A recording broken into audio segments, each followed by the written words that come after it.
અમદાવાદના વસ્ત્રાપુરમાં પરિણીતાની આત્મહત્યાથી ચકચાર મચી ગઈ છે। સાસરિયાના ત્રાસથી પરિણીતાએ આત્મહત્યા કર્યાનો આરોપ।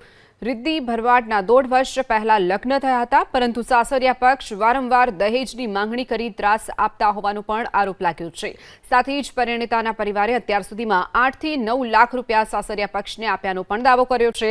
સાસરિયા પક્ષના લોકો મૃતદેહને ખાનગી હોસ્પિટલમાં મૂકી અને રવાના થઈ ગયા હોવાનો પણ આરોપ, જેથી ફરિયાદ નહીં નોંધાય ત્યાં સુધી મૃતદેહનો સ્વીકાર ન કરવાનો પણ પરિવારનું કહેવું છે। ત્રાસ વધારે જમીનો મારતો તો, ટોર્ચર કરતો તો। મારો ફોન જાય એટલે એને સ્પીકરમાં વાત કરવાની, સ્પીકર સિવાય વાત નહીં કરવાની। ગઈકાલે રાત્રે તો એનો ફોન આવેલો તો મારામાં બી આયા, મારી વહુના ફોનમાં 4 ફોન કરાયેલા છે એના।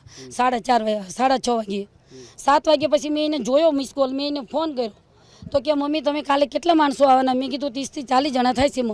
તો કે મમ્મી તો કે ખાવા પીવાનો ખર્ચો તમારે આપવો પડશે। તો મેં એને ના પાડી અને મારા સોડીએ કીધું કે મને મારા સસરાએ કીધું એક તારી મમ્મીને કહે છે ખાવા પીવાનો એ લોકો માથે કે જોડે ખર્ચો લેવાનો છે। અને ચાંદીનો દાગીનો મને એમનો ફોન આવ્યો 2 દિવસ પહેલા, તમે ખબર પૂછવા ક્યારે આવવાના? મેં કીધું રવિવારે રાખ્યું છે। તો એની સાસુએ મને પૂછ્યું કે તમે શું લાવવાના? મેં કીધું ચાંદીનો દાગીનો। તો કે ચાંદીનો નહીં, સોનાનો લઈને આવજો। અને એને વારંવાર મારવામાં પણ આવતી હતી અને ટોર્ચર તો એનો ચાલુ જ હતો। લગ્ન કર્યા પછી મારી છોકરી મારા ઘરે 5 દિવસ નથી રોકાણી। હોસ્પિટલ તરફથી અમને કહેવામાં આવ્યું કે આ લોકો 10 થી 15 જણા હતા અને એ લોકોને અમને પૂછવામાં આવ્યું કે આનું નામ શું છે તો એને આધાર કાર્ડ માંગ્યું છે તો કે અમે આવીએ છીએ, આધાર કાર્ડ આપીએ છીએ।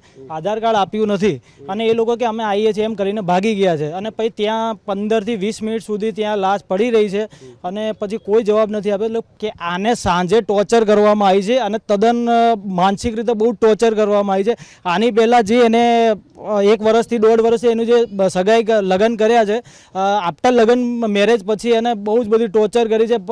આર્થિક રીતે એને પૈસાની માંગણી કરી છે, સોનાની માંગણી કરી છે ઘણી બધી। અને એના પૈસાના માંગણીથી જ એની જે બી અત્યારે ગાડી લઈને ચલાવી રહ્યો છે એ અમારા જ પૈસાની ગાડી છે, પણ અમારી જોડેથી આ લોકો વધારે ને વધારે પૈસાની માંગણી કરતા રહ્યા છે।